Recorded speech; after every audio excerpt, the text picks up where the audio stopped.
BOYO VTM96M is a full-screen mirror monitor. The monitor can either be a clip-on or a replacement. Let's take a look at the mirror monitor in action. Ignition key on. In the backup mode, the monitor displays the bottom half of the camera view. The display appears dark, but it is clearly visible to human eyes. This is due to bright outside background. In the driving mode, the top half of the camera view is displayed on the monitor.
It is often a customer call to say that I have installed the unit, but it does not work. One should bench test before installation.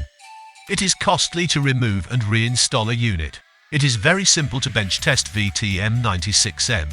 Connect the camera to the power harness.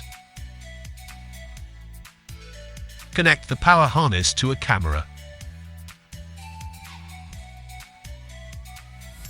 Connect the power.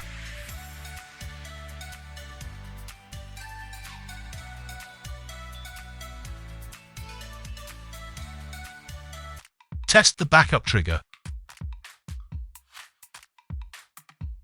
That's it. The testing is complete. You can now install the unit in your vehicle. BOYO VTM96M is a full-screen mirror monitor. The monitor can either be a clip-on or a replacement.